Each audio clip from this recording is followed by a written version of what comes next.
बच्चों, कैसे हैं आप सभी? मैं आशा करती हूँ आप सभी लोग स्वस्थ और प्रसन्न होंगे। आज हम हमारा पाठ अनुच्छेद लेखन को पढ़ेंगे और समझेंगे। तो आइए इस पाठ को प्रारंभ करते हैं। यह है हमारा पाठ 26, अनुच्छेद लेखन। अनुच्छेद एक छोटी सी रचना होती है, निबंध बड़ा विस्तृत होता है। यही अंतर निबंध और अनुच्छेद में होता है। अनुच्छेद का मतलब होता है संक्षिप्तीकरण, अर्थात उसे थोड़ा शॉर्ट में लिखा जाता है। इसमें किसी विषय को सटीक रूप से प्रस्तुत किया जाता है और नए विचारों को मूर्त रूप दिखाया जाता है, परंतु घटनाओं का आकलन उसमें नहीं होता है। जब मुझे पहली बार चाय बनानी पड़ी, अनुच्छेद में उसी तत्कालिक घटना का वर्णन किया जाएगा। पिछली घटनाओं का विवरण की इसमें आवश्यकता नहीं होती, अर्थात इसमें पीछे की जो घटनाएं हो चुकी, बीती हुई बातों को नहीं लिखा जाता। निबंध की विचार श्रृंखला होती है। निबंध में क्या होती है? विचार श्रृंखला। उसमें आगे पीछे सबकी बात लिखी जाती है। उसमें मुख्य घटनाओं व प्रसंगों को भी लिखा जाता है, लेकिन इसमें सिर्फ मुख्य घटना को लिखा जाता है। इस अभिव्यक्ति में छात्रों को साधारण बोलचाल की भाषा प्रयोग करनी चाहिए। इससे उसमें प्रचलित जनप्रिय शब्द का समावेश हो जाएगा। वे शब्द अंग्रेजी, हिंदी, उर्दू भाषाओं के हो सकते हैं। उनके हिंदी में अनुदित रूप लिखना हास्यप्रद लगेगा। उदाहरण है, आइसक्रीम को ठंडा जमा हुआ दूध लिखना और नूडल्स को लंबी भुजिया लिखना उपयुक्त नहीं लगेगा।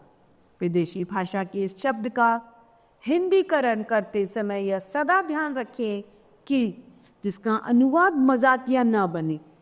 बेशक आप अंग्रेजी भाषा का शब्द प्रयोग कर रहे हैं, लेकिन उसको हिंदी में आप परिवर्तित करते समय ऐसा न हो कि वह मजाक का पात्र बन जाए, जिससे हंसी आने लगे। छात्रों को हिंदी भाषा का ज्ञान होना चाहिए, लेकिन दुरूह और क्लिष्ट शब्दों का प्रयोग करने से बचना चाहिए। कैसे शब्दों से? दुरूह और क्लिष्ट शब्दों का प्रयोग से बचना चाहिए। जहाँ तक बने प्रचलित शब्दों का प्रयोग बहुत ज़्यादा करना चाहिए। जैसे बजट के लिए आय व्यय लिखना उचित नहीं होगा।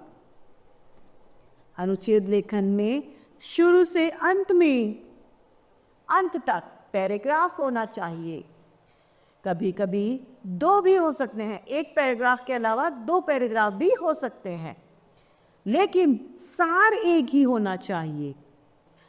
शब्द संख्या को लेकर कुछ मतभेद हैं। आदर्श शब्द संख्या 150 से 120 तक मानी जाती है। तो कितनी मानी जाती है?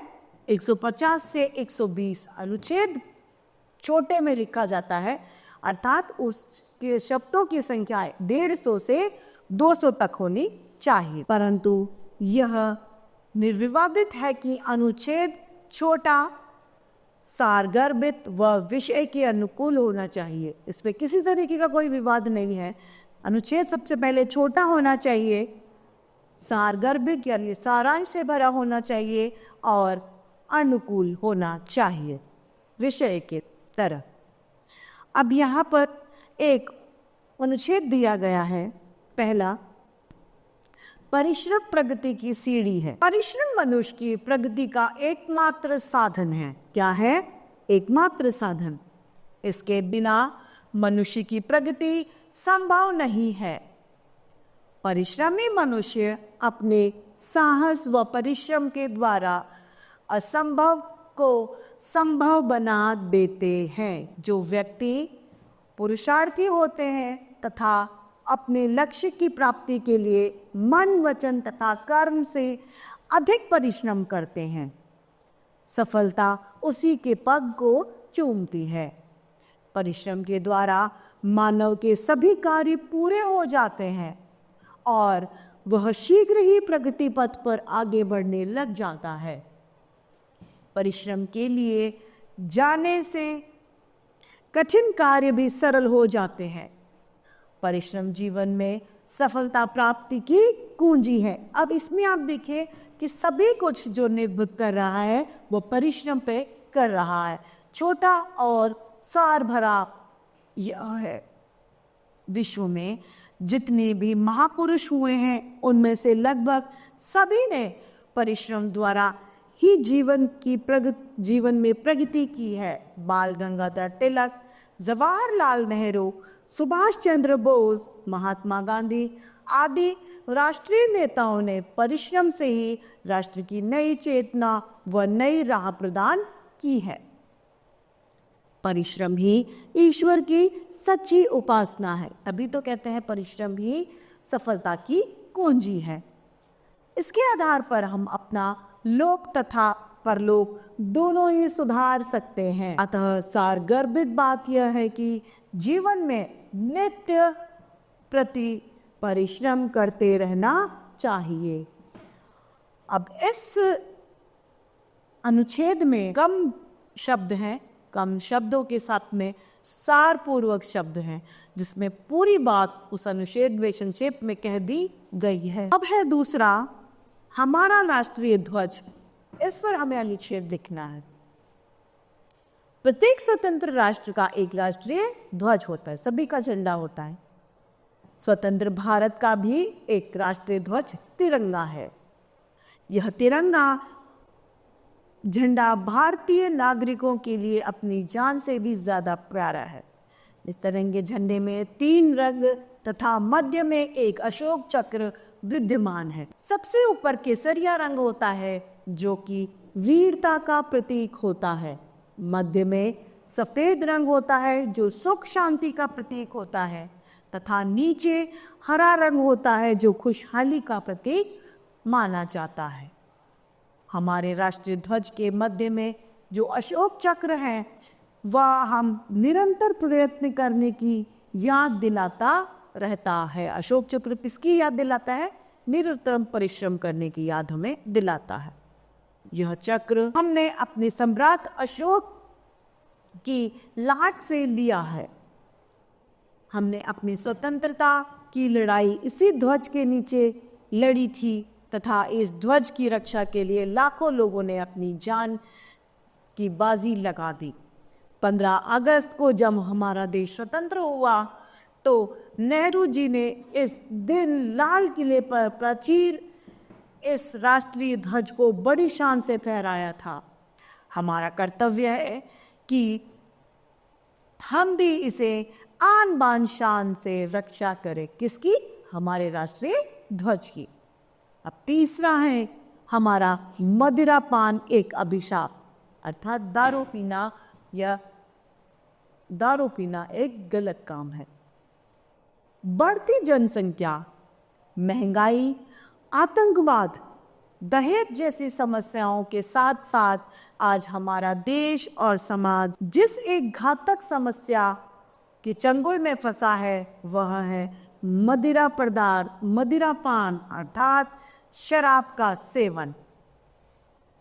कभी फैशन के नाम पर, कभी दोस्तों के नाम पर इसे अपना लिया जाता है, तो कभी चिंता दूर करने का उपाय समझकर इसे व्यक्ति इसकी चंगुल में फंस जाता है।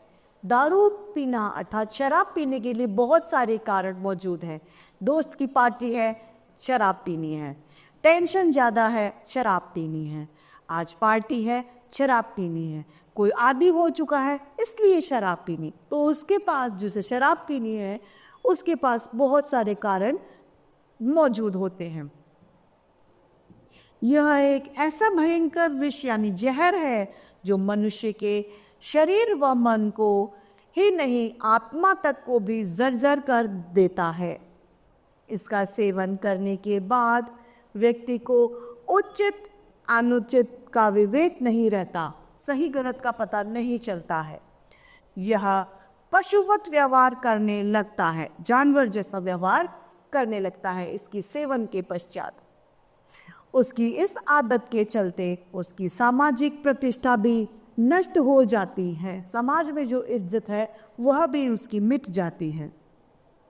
परिवार में अशांति व दुख का वातावरण हो जाता है। कभी कभी तो पूरे परिवार पर भुखमरी जैसी स्थिति भी आ जाती है। वास्तव में एक बार उस दलदल में धंसने के बाद उससे बाहर उभर पाना बहुत ही ज़्यादा मुश्किल होता है, क्योंकि यह क्षणिक तौर पर व्यक्ति को मिथ्या रूप से शक्तिशाली होने का बोध कराती है। थोड़े समय में से पीते ही ऐसा लगेगा कि मैं सबसे ज़्यादा शक्तिशाली बलवान हूँ। नशा उतरने के बाद व्यक्ति को अपनी समस्याएं और ज़्यादा गति से घेर लेती हैं। इसके जाल में जकड़े हुए व्यक्ति अपने परिवारजन, हितैषी, मित्र भी शत्रु नजर आने लगते हैं। जो उसके हितैषी होते हैं, उसके हित की बात कहते हैं, वह इंसान भी उसे दुश्मन नजर आने लगते हैं। इस घातक व्यसन से दूर रहने में ही कल्याण है, भला है। यदि परिवार में कोई सदस्य इसका आदी हो गया है तो उसे पूरा सम्मान देते हुए प्रेम से समझाना चाहिए कि उसकी नशा छुड़ाने में मदद करनी चाहिए। उससे लड़ झगड़ कर अथवा उसे बुरा आदमी घोषित करके हम समस्या को और अधिक बढ़ा लेंगे। उसके बाद उसे सरकारी या निजी नशा मुक्ति संस्थान में ले जाकर उसका उपचार कराना चाहिए, ताकि वह स्वस्थ समाज का उपयोगी सदस्य बन सके। खेद की बात यह है कि आज के युवा वर्ग इसकी ओर खिंचता चला जा रहा है।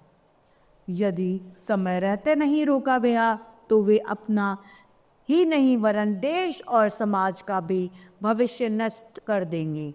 अतः सावधानी पूर्वक इससे दूर रहना ही श्रेयस्कर है। अर्थात इससे दूर रहना ही सबसे अच्छा है। किससे? मदिरापान से। कभी भी शराब नहीं पीनी चाहिए। अब है चौथा हमारा वृक्षों का महत्व। वृक्ष है तो जीवन है। वृक्षों से हमें प्राणवायु अर्थात ऑक्सीजन प्राप्त होती है। आइए इस अनुच्छेद को हम पढ़ते हैं। आज के इस दूषित पर्यावरण के युग में वृक्षों का हमारे लिए बहुत महत्व है। वृक्षों द्वारा ऑक्सीजन का निर्माण होता है और हमारे दूषित पर्यावरण को शुद्ध करने में ये काम आते हैं। यह हमारे फेफड़ों में शुद्ध वायु का संचार करके हमारे स्वास्थ्य को सुधारती है। वृक्ष हमें अनेक प्रकार की औषधियाँ देते हैं, जिसके द्वारा हम भयानक से भयानक रोगों से भी मुक्ति पा लेते हैं। हमें ऋतु के अनुसार स्वास्थ्यप्रद फल भी वृक्ष देते हैं। इनसे हमें पशुओं के लिए चारा तथा घरेलू कार्यों के लिए ईंधन, गृह निर्माण के लिए लकड़ी, गृह सजावट के लिए फर्नीचर बनाने के लिए विभिन्न प्रकार की लकड़ियां मिल जाती हैं। वृक्ष वर्षा करने में भी सहायक है। ये बाढ़ को और सूखे से हमें राहत दिलाते हैं। यह सत्य है कि वृक्ष हमारे जीवन की नैतिक, सामाजिक और आर्थिक समृद्धि का मूलभूत स्रोत है। अतः हमारा यह कर्तव्य हो जाता है कि हम इनकी रक्षा करें। पेड़ों को सदैव बचा के रखना चाहिए। पेड़ है तो वर्षा आएगी, पेड़ है तो ऑक्सीजन है, पेड़ है तो शुद्धिकरण है। वातावरण में व्याप्त जो प्रदूषण है उसका शुद्धिकरण का कार्य भी पेड़ ही करते हैं। इसकी रक्षा की और हमें विशेष ध्यान देना चाहिए। हमें प्रयत्न करना चाहिए कि देश में वृक्षों की कमी ना हो। तो इस तरीके से हमारा यह पाठ अनुच्छेद लेखन समाप्त होता है। मैं आशा करती हूँ आप सभी लोगों को यह पाठ भली भांति रूप से समझ में आया होगा। तो आज के लिए इतना ही, फिर मिलते हैं। धन्यवाद।